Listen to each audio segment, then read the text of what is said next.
Be like these three men. Be like these three men.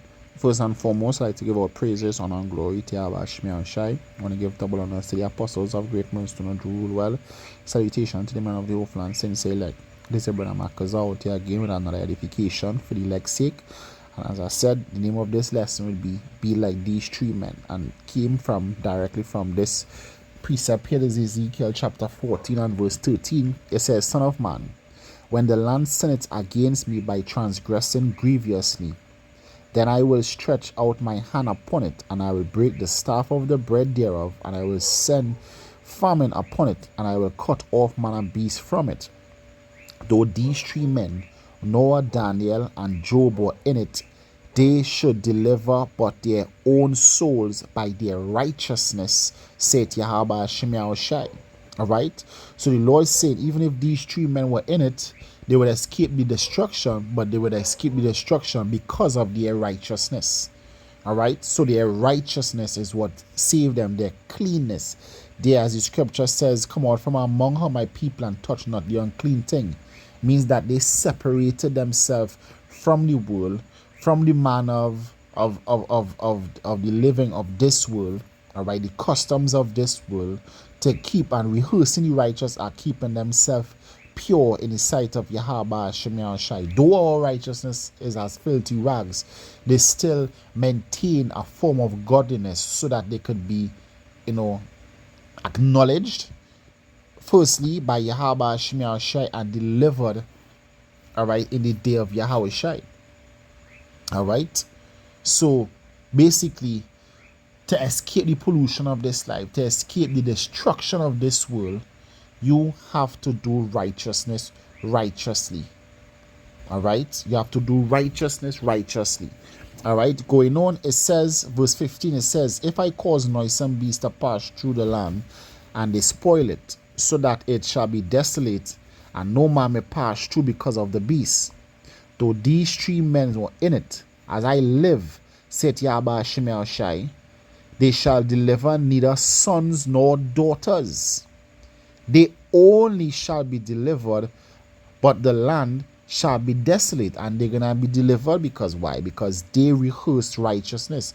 Your wife, your children, they might take this truth for granted, take the prophecies for granted. Alright? But at the end of the day, the scripture says, work out your own salvation with fear and trembling. You could only secure your own salvation. You can't save the world. You can't save the world. How knowest thou, O man, if thou canst save thy wife? How knowest thou, O wife, if thou canst save thy husband? You could only secure yourself. So therefore, you have to rehearse righteousness righteously so that we could escape the destruction of this life. As the scripture says, though these three men were in it, they shall deliver their own souls by their righteousness. Alright? So the walk in this truth is about increasing in faith and also keeping yourself clean. As the scripture says, the bride had made herself ready. By making herself ready is holding to this wholesome doctrine, this unadulterated truth, but also maintaining a form of godliness. As the scripture says, incorruption maketh us near unto Yahweh, Shemi Shai, and also he is of purer eyes than to behold iniquity. John said it. We know that the Lord heareth not sinners. So therefore, we have to practice righteousness righteously so that we can escape the destruction of this life. Alright? This is the book of Matthew chapter 5 and verse 20. It says, For I say unto you that except your righteousness shall exceed the righteousness of the scribes and Pharisees, you shall in no case enter into the kingdom of heaven. And the scribes and the Pharisees, that are a form of godliness, but guess what? That was only on the outside. The scripture says, wash the inside first. Alright? Basically, righteousness is something that has to shine out. Alright? It shines out. It comes from within going out.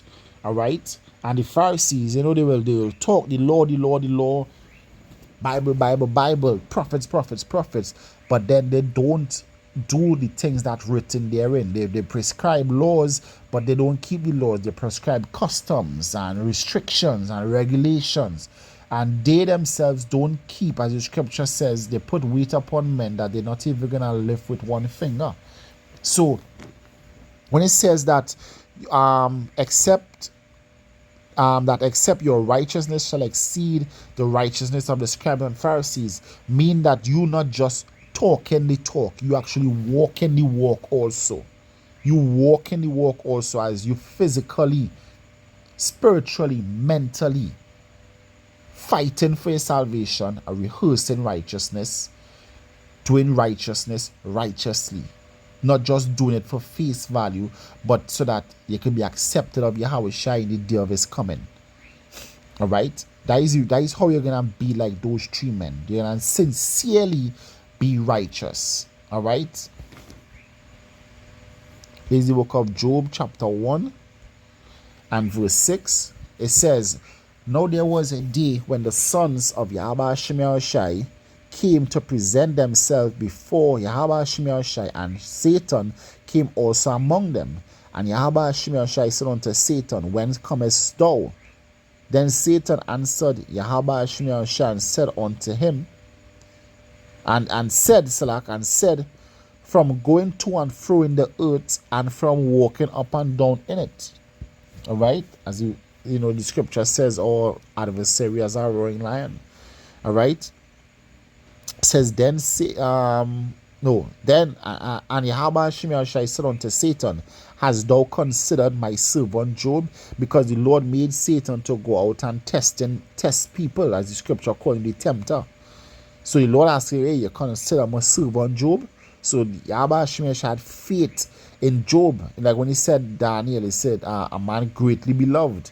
You want to hear Yahweh Shai say, this is a man greatly beloved. All right, that is your goal for the Lord. The scripture says, rejoice not that the Spirit has subject unto you, but rejoice that your name is written in heaven. All right. Going on, it says, and Yahweh Shai said unto Satan, hast thou considered my servant Job, that there is none like him in the earth, a perfect and upright man, one that feareth Yahweh and escheweth evil. The word eschew means to avoid. The scripture says, flee from sin as one flee from the face of a serpent. All right. So Job avoids evil. The scripture said, avoid all appearance of evil, roughly paraphrasing. All right. So Job escheweth evil. He avoid evil. He like, nah, I'm sinning against Yahweh Shai. You know, the Lord had all faith in Job. Like, yeah, hey, Job is my boy. Job wouldn't let me down. You want the Lord to have that kind of faith in you. But as the scripture says, he put no trust in his servants. But at the same time, you know, the amount of trust or confidence that the Lord Yahweh Shai had in Job, that Job, you know, would not sin against him, that Job will pass the test. You want Yahweh Shai to be able to have that much trust, or not trust, but where's the word I'm looking for? I just use the word. You know, you want the Lord to have that much confidence that, yeah, this individual gonna do right. All right. So that is something personally that we all need to work on. All right, our own righteousness, so that it exceeds the righteousness of the Pharisees, so that we're not just talking righteousness, we actually walking, breathing, eating righteousness. All right, our daily life is about rehearsing the righteous acts. All right. There's the book of 1 John chapter 3 and verse 7. It says, little children, let no man deceive you. He that doeth righteousness is righteous. And if you want to be considered righteous, you have to do righteousness righteously, even as he is righteous.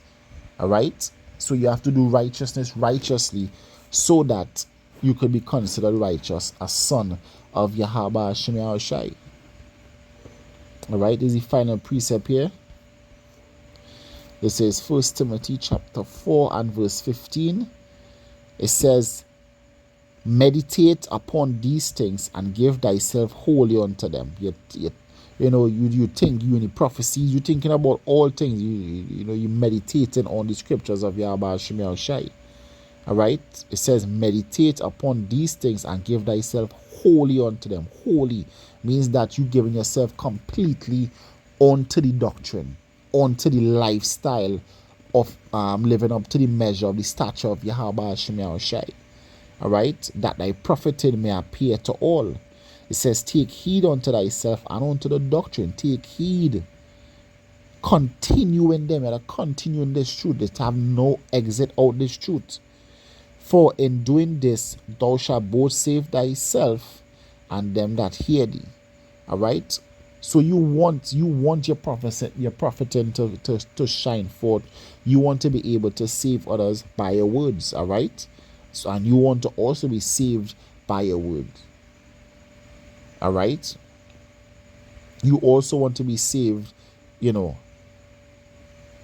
in the day of Yahweh Shem Shai. So what you have to do is work on your own righteousness. All right. You have to be like those three men, Job, Noah, and Daniel, that was saved because of their righteousness. And we have to basically, have that same desire in us to see the face of Yahweh Shem Shai. So is a walk that we all have to walk, a journey that we all have to take personally to fix ourselves, to make ourselves, as the scripture said, the bride had made herself ready.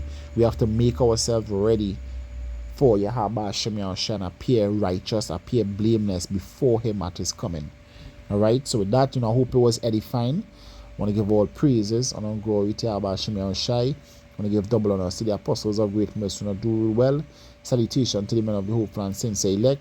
This is Brother Marcus out in Trinidad saying Shalom and stay strong. Shalom.